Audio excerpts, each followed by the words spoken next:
नमस्कार। खबर उत्तर प्रदेश में आप सभी का स्वागत है। मैं हूं आपके साथ गरिमा वाजपेयी। खबरों में आगे बढ़ेंगे उससे पहले एक नजर आज की सुर्खियों पर डालते हैं। 8 साल बेमिसाल 3 दिन के विकास उत्सव का आगाज। गोरक्षपीठाधीश्वर के रूप में देखेंगे सीएम योगी आदित्यनाथ। गोरखपुर सीएम योगी के दौरे का दूसरा दिन, करेंगे पूजा अर्चना और सेवा। सीएम योगी लगाएंगे जनता दर्शन कार्यक्रम। गोरखनाथ मंदिर में लगेगा जनता दर्शन कार्यक्रम। आगरा में 11 बजे गोरखपुर से आगरा खेरिया एयरपोर्ट पहुंचेंगे सीएम। जीआईसी ग्राउंड में प्रदेश सरकार के 8 साल पूर्ण होने पर कार्यक्रम में रहेंगे मौजूद। सीएम योगी आदित्यनाथ 27 मार्च को देंगे नियुक्ति पत्र। आयुर्वेद विभाग के चयनित 163 चिकित्सा अधिकारियों को देंगे पत्र। सीएम योगी 2 रीडर को भी देंगे नियुक्ति पत्र। लोक भवन में ऑडिटोरियम में नियुक्ति पत्र सौंपेंगे। डिप्टी सीएम केशव प्रसाद मौर्य वाराणसी के दौरे पर 26 और 27 मार्च को सेवा, सुरक्षा और सुशासन समारोह में लेंगे भाग। सपा अध्यक्ष अखिलेश यादव का कन्नौज दौरा, 11:30 बजे बोर्डिंग ग्राउंड आएंगे अखिलेश यादव। बोर्डिंग ग्राउंड में चल रहे मां पीताम्बरा महायज्ञ में होंगे शामिल। आप देख रहे हैं की न्यूज, खबरों का सारथी।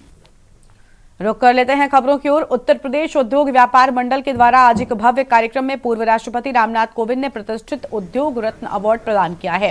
इस सम्मान को प्राप्त कर समरकूल गोल्डन परिवार ने अपनी सफलता को एक नया आयाम दिया है।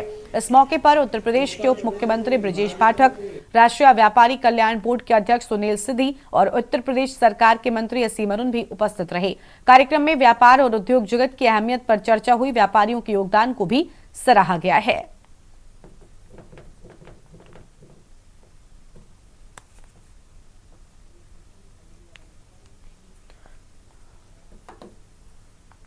अगली खबर लखनऊ से है, जहां पर उप मुख्यमंत्री ब्रजेश पाठक ने विक्रम संवत 2082 के उपलक्ष्य में प्रकाशित वैदिक नव वर्ष का पत्रिका का विमोचन किया।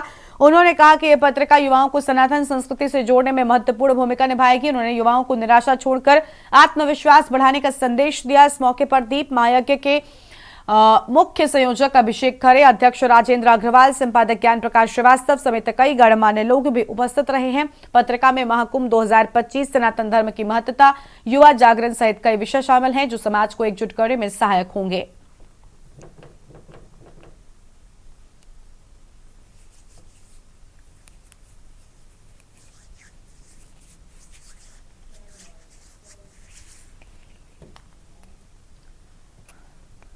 राजधानी लखनऊ में आज बसपा सुप्रीमो मायावती ने ओबीसी समाज के साथ में कल विशेष बैठक की। बैठक बसपा कार्यालय में आयोजित की गई थी और इसमें ओबीसी समाज के नेता शामिल हुए।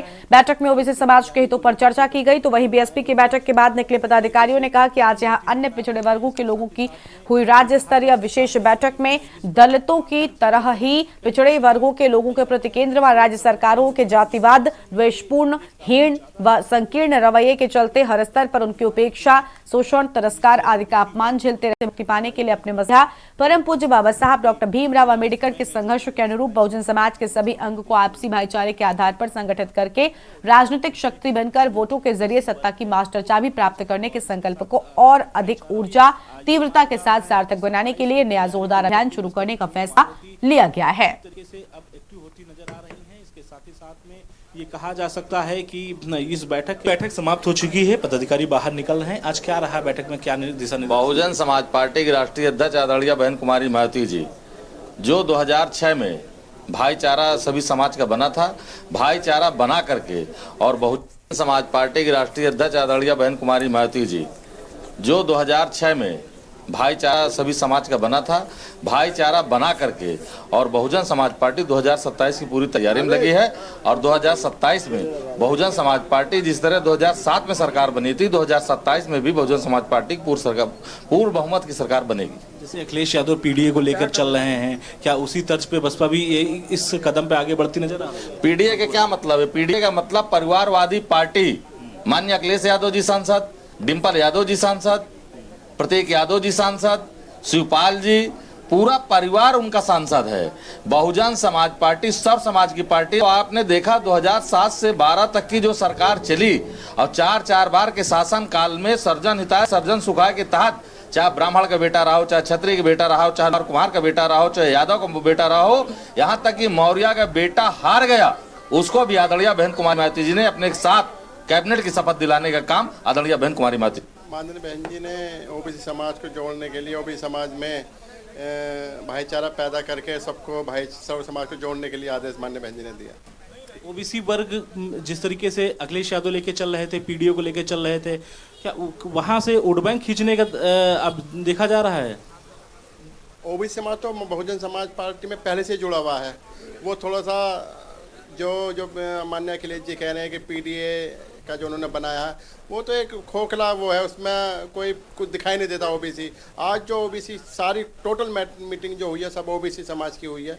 और आज जब से माननीय बहन जी ने ओबीसी समाज की मीटिंग बुलाई है और सारे ओबीसी समाज के लोग जो भी माननीय बहन जी ने पदाधिकारी बनाए हैं वो बड़े जोश के साथ अपने घर पे थे कि माननीय बहन जी ने हमको बुलाया है। तो आज उन्होंने पूरा संकल्प लिया कि 2027 में हम 2007 की तरफ पूर्ण रूप से 5वीं बार सरकार बनाएंगे। भाईचारा कमेटी में कितने लोगों को रखा गया, क्योंकि लिस्ट लगातार आ रही है, तो लगभग कितने लोग होंगे? नहीं, माननीय बहन जी ने जिला स्तर पर गठन किया है। जिला संयोजक एक ओबीसी समाज का बनाया है, उसके साथ एक एससी समाज का जिला संयोजक बनाया है और विधानसभा लेवल पर विधानसभा संयोजक माननीय बहन जी ने अभी कहा जो ओबीसी समाज के लोग उसको बनाने का काम करेंगे। ऐसा है, लोगों का कहना होता है वो कुछ भी कह देते हैं, लेकिन माननीय बहन जी जो है वो सर्वजन हित है, सर्वजन सुखाई की नीतियों पर ही आधारित हैं। क्योंकि माननीय बहन जी एक ऐसी नेता हैं जिनका नेतृत्व जो है वो आयरन लेडी नेतृत्व है और सर्व समाज में बहुत ही सुलझी हुई नेता है। सर्व समाज बहन जी की स्वीकारता करता है। योगी जी के 8 साल को आप कैसे देख रहे हैं? क्योंकि लोग कल तो बड़ी तारीफें हुई हैं, बड़ी जम करके उन्होंने कहा है कि 8 साल बेमिसाल। अपना मुंह मिट्ठू मियाँ तो कोई भी कह सकता है। हाथ कंगन कुंवार से किया, पढ़े लिखे को फारसी किया। लोनी विधानसभा 53 से उन्हीं के अपने 2 बार के दूसरी बार के विधायक नंद किशोर गुर्जर जी अपनी सरकार की पोल खोल रहे हैं। वो खुलेआम कह रहे हैं कि लोगों को बहकाया जा रहा है कि यूपी में रामराज चल रहा है। रामराज तो कहीं है ही नहीं। जब उन्हीं की सरकार का एक चुना हुआ दूसरी बार का प्रतिनिधि अपनी सरकार के लिए धरने पे बैठ रहा है, पुलिस वालों को पीट रहा है, वो कह रहा है कि प्रमुख सचिव और गाजियाबाद के कमिश्नर मिलकर गायों को कटवा रहे हैं, इस सरकार में भ्रष्टाचार हो रहा, तो काहे की 8 साल की सरकार क्या उपलब्धि है? क्योंकि आम आदमी हिम्मत नहीं कर पा रहा है, उनका तो विधायक ही उनकी पोल खोल रहा है। आम आदमी बहुत ही सरकार में त्रस्त है, किसान त्रस्त है, नौजवान त्रस्त है। इस सरकार में क्या हो रहा है कि नौजवान को गुमराह किया जा रहा है। जब वो धार्मिक काम में होता है तो उसमें फूल बरसाए जाते हैं, लेकिन जब वो अपनी जीविका चलाने के लिए रोजगार मांगता है तो फिर उस पर लठ चलाया जाता है। बहुत ही 8 साल प्रदेश को पीछे चला गया है और इसमें इस सरकार में चाहे किसान हो, नौजवान हो, महिला हो, सबकी अनदेखी हुई है। कुछ ही खास लोगों को आगे बढ़ाया जा रहा है और ये अपने मुंह अपनी बढ़ाई कर रहे हैं, इससे ज़्यादा कुछ भी नहीं है। भाईचारा कमेटी के अलावा भी 27 की तैयारी में कुछ और बसपा की तरफ से दिशा निर्देश? 27 की तैयारी माननीय बहन जी का जो है बूथ मैनेजमेंट इतना मजबूत है कि मान्यवर कांशीराम साहब और बहन जी ने मिलकर इस देश की राजनीति में दिशा बदल दी। तो माननीय बहन जी को राजनीति की इतनी समझ है कि देश ही नहीं विश्व लेवल पर माननीय बहन जी जैसा कोई भी नेता नहीं है।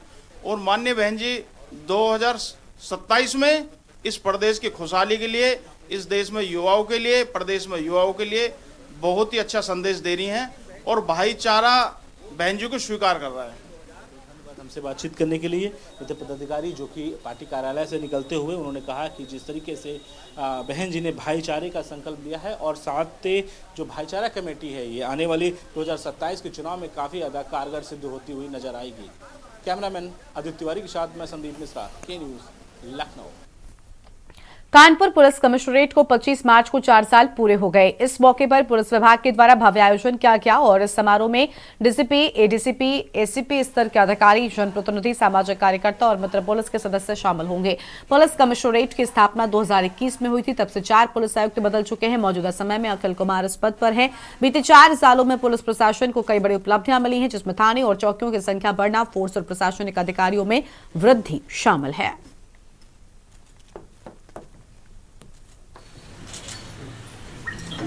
उत्तर प्रदेश सरकार के 8 वर्ष पूर्ण होने एवं कानपुर कमिश्नरी के 4 वर्ष पूर्ण होने के उपलक्ष्य में 25, 26, 27 मार्च 3 दिन का कार्यक्रम कानपुर कमिश्नरी के द्वारा किया जा रहा है। इसी के क्रम में आज पहला दिन है, जिसमें ट्रैफिक पुलिस के द्वारा सवेरे ग्रीन पार्क स्टेडियम से एक रन फॉर रोड सेफ्टी का आयोजन किया गया, जिसमें 3 किलोमीटर का एक दौड़ था, जिसमें सभी आयु के वर्ग के बच्चों ने, लोगों ने इसमें प्रतिभाग किया और उसमें एक अच्छा कार्यक्रम वहाँ पे सवेरे हुआ। उसके बाद में एक आज पुलिस सभागार में एक विचार गोष्ठी का आयोजन किया गया, मंथन कार्यक्रम का आयोजन किया गया। उत्तर प्रदेश सरकार के 8 साल पूरे होने पर प्रदेश भर में 3 दिवसीय कार्यक्रमों का आयोजन किया जा रहा है। इस कार्यक्रम में आपको बता दें, इसी क्रम में कानपुर के सरसैया घाट नवीन सभागार में विभिन्न विभागों के द्वारा लाभकारी योजनाओं की प्रदर्शनी लगाई गई और इस मौके पर उत्तर प्रदेश के उच्च शिक्षा मंत्री योगेंद्र उपाध्याय भी पहुंचे और सरकार की योजनाओं और उपलब्धियों पर प्रकाश डाला है। मीडिया से बातचीत में मंत्री योगेंद्र उपाध्याय ने विपक्ष पर जमकर निशाना साधा। उन्होंने कहा कि 2024 के चुनाव में कुछ लोग संविधान बदलने और आरक्षण खत्म करने की अफवाहें फैला रहे हैं, लेकिन मोदी सरकार ने संविधान से कोई छेड़छाड़ नहीं की। उन्होंने कर्नाटक का उदाहरण देते हुए कहा कि मुस्लिम आरक्षण की कोई संवैधानिक व्यवस्था नहीं थी, फिर भी उसे लागू किया गया, जिससे दलितों और पिछड़ों को नुकसान हुआ।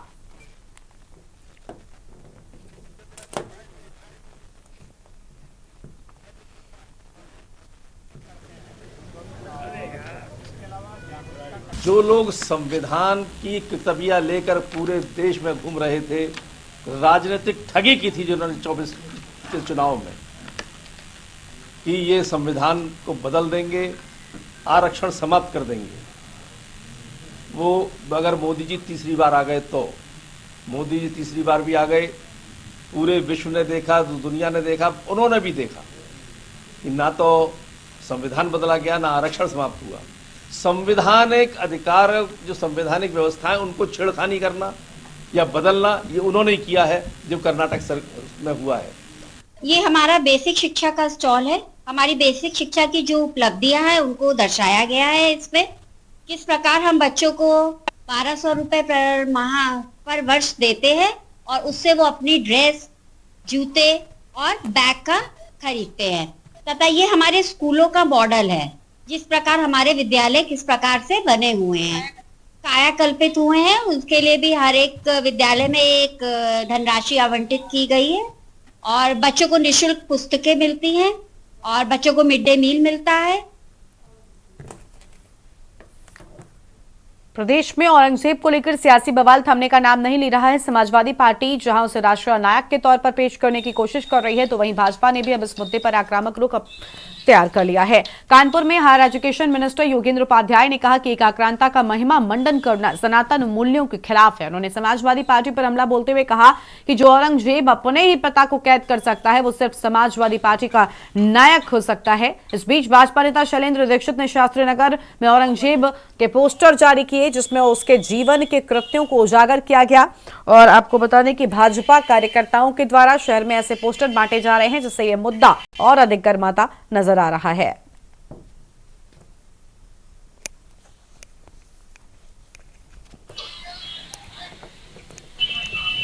के आक्रांता औरंगजेब जो क्रूर था, सनातन द्रोही था, जिसने अधर्मी हिंसा की, लाखों लोगों को मारा, हमारे गुरु तेग बहादुर सिख गुरु की हत्या की और इस देश में सनातन संस्कृति को नष्ट किया, धार्मिक ग्रंथों को नष्ट किया।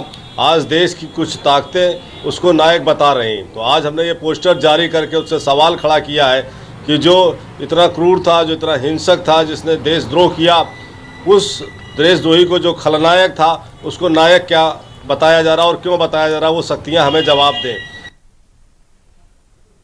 उन्नाव के निराला प्रेक्षागृह में आयोजित कार्यक्रम में बीजेपी सांसद साक्षी महाराज ने केंद्र और प्रदेश सरकार की उपलब्धियों का जमकर बखान किया। उन्होंने कहा कि सरकार ने जितने वादे किए थे उसमें कहीं ज्यादा काम किया है।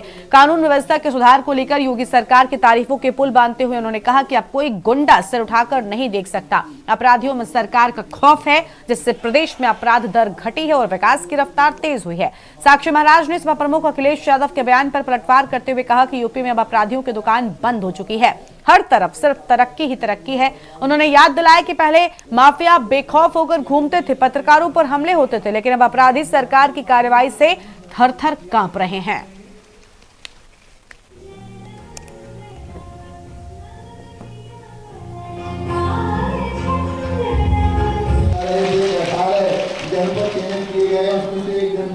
जिस एजेंडे के साथ सरकार में आए थे उससे कई गुने ज़्यादा काम करके दिखाए हैं। एक लाइन में अगर मैं कहना चाहूँ तो 8 साल बेमिसाल, चारों तरफ प्रशंसा हो रही है। सिवा उनके जो लोग पूर्वाग्रही हैं, विपक्षी राजनीति करते हैं, उनका धर्म भी बनता है, कर्तव्य भी बनता है और इतना करना, उसके अलावा कोई भी उंगली उठाने वाला नहीं है। यहाँ से लेके उन्नाव से लेके देश विदेश तक हमारे प्रदेश की और देश की प्रशंसा हुई। तो अखिलेश यादव से आप पूछ सकते हैं कि आप वो प्रदेश ठीक था जब पत्रकारों पर हमला होता था, जब ये नारे लगते थे कि बंद दुकान तुम्हारी खुली दुकान हमारी, जब प्लाटों पर झंडे गाड़ दिए जाते थे, जब एक नारा चल रहा था कि जिस गाड़ी पे लगा हो सपा का झंडा समझ लेना उसमें, तो मैं नहीं कहना चाहता, लेकिन आज कोई गुंडा कहीं सिर उठा के देख नहीं सकता। जितनी जल्दी कार्रवाई योगी जी करते हैं, कहीं कोई बदमाश बदतमीजी करने का प्रयास करे, बाबा का बुलडोजर पहुंच जाता है।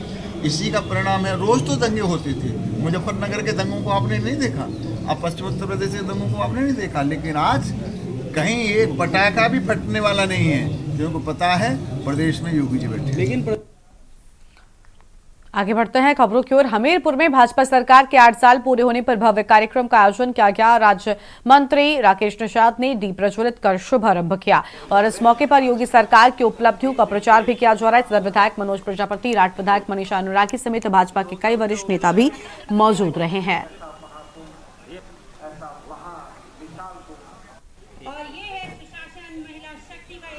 आरक्षी अनुराग सुमेरपुर मोबाइल के लिए और उप निरीक्षक केशव सिंह ललपुरा।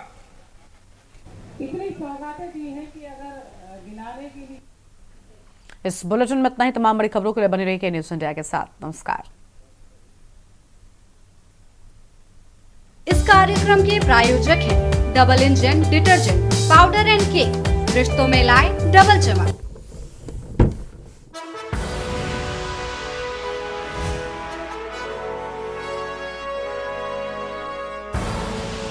आप देख रहे हैं के न्यूज़, खबरों का सारथी।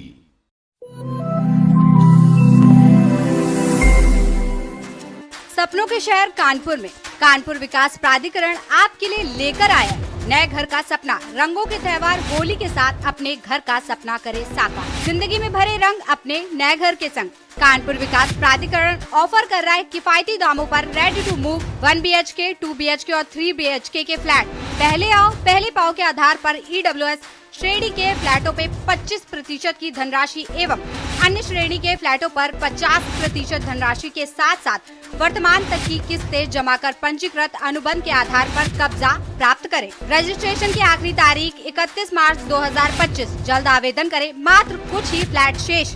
अधिक जानकारी के लिए संपर्क करें 9044252525 9454226616। हमारी वेबसाइट www.kdaindia.co.in।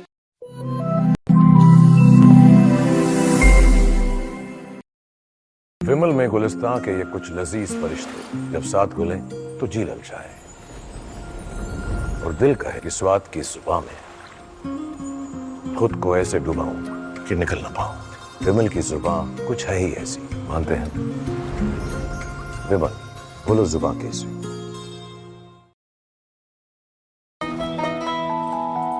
वाह यार, क्या सही हो आप। मेरा भी मन करता है कुछ करने का। मन करता है तो करो। घर की चीजों से टाइम ही नहीं मिलता और हूँ सिर्फ 10वीं पास। आप LIC की बीमा सखी योजना के साथ जुड़ सकती हो। मैं LIC एजेंट बन सकती हूँ। पूरी ट्रेनिंग भी मिलेगी, मंथली स्टाइपेंड भी मिलेगा। स्टाइपेंड भी? ऊपर से कमीशन अलग। LIC बीमा सखी योजना से जुड़ने के लिए अपनी नजदीकी LIC शाखा से संपर्क करें। LIC बीमा सखी योजना, अपनी शुरुआत अपने हिसाब से।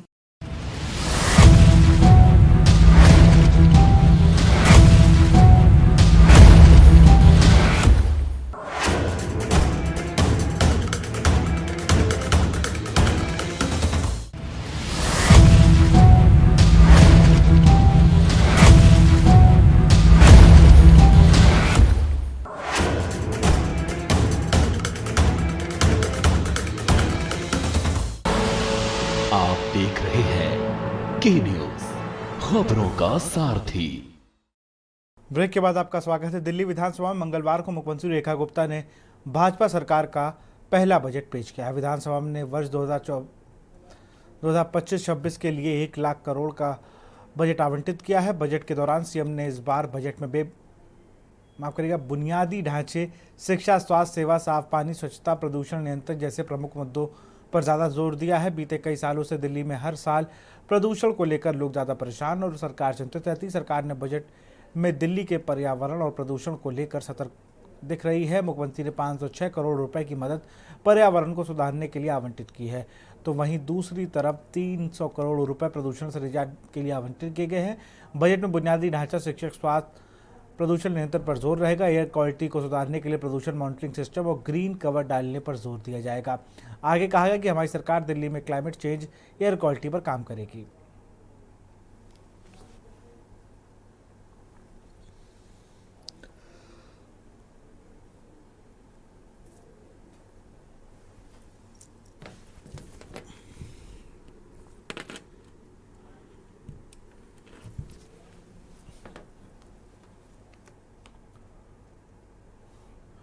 और बात करेंगे हार की टीस फोड़ा ठीकरा।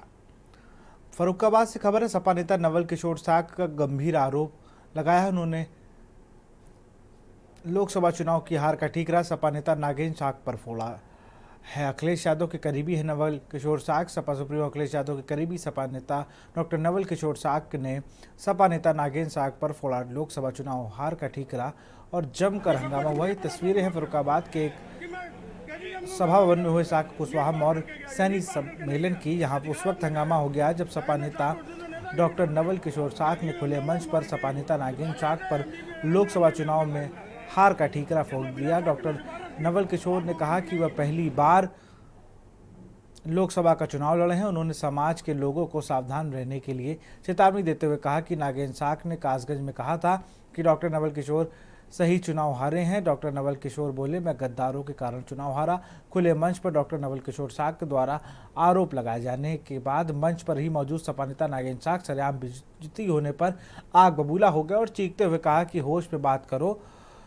तभी डॉक्टर नवल किशोर साग ने बोला, क्या कर लोगे, बस फिर क्या था। मंच पर हंगामा शुरू हो गया और मामला हाथापाई तक पहुंच गया और दोनों के समर्थकों के बीच जमकर कहासुनी हुई। काफी देर तक हंगामा चलता रहा, जिसके बाद डॉक्टर नवल किशोर साग अपने समर्थकों के साथ वहां से चले गए। हंगामे के बाद सपा नेता नागेंद्र साग ने कहा कि डॉक्टर नवल किशोर के पास फर्जी डिग्री है। नागेंद्र साग ने रात 11:24 पर अपने फेसबुक पर वीडियो पोस्ट किया और लिखा कि पूर्व लोकसभा प्रत्याशी रहे नवल किशोर ने लोकसभा चुनाव में हार के सदमे के चलते मेरे ऊपर समाज कल्याण के सार्वजनिक मंच पर अभद्र टिप्पणी की है एवं समाज का गद्दार जैसे शब्दों का प्रयोग किया है, जिसमें सुनने के बाद समर्थकों में गर्मा गर्मी तेज हो गई एवं उन्होंने कहा कि नवल किशोर साग का बहिष्कार किया एवं मंच से बेइज्जत कर भगाया। हालांकि इस पोस्ट के बाद सपा नेता नागेंद्र साग ने कुछ देर बाद डिलीट कर दिया। 2027 के चुनाव की तैयारी शुरू होने के साथ ही एक दूसरे पर दोष मढ़ने का सिलसिला भी शुरू हो चुका है।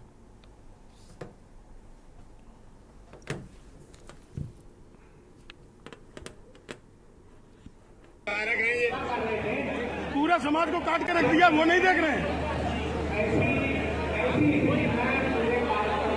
हम तो अकेले करते हैं। नवल से कह देना मैं अकेला चलता हूँ और मोटरसाइकिल से चलता हूँ, उसकी जितनी दमो लगा ले मुझ पर। मेरी तरह गनर लेके नहीं चलता हूँ। 4 गनर लेके चलते हो, इन गनर से नागेंद्र साग के डरने वाले नहीं। जब हम चुनाव लड़े तो हम बच्चे थे, अब हम बच्चे नहीं रहे। तो फिलहाल इस बुलेटिन में तक देखते रहिए न्यूज़ इंडिया। नमस्कार।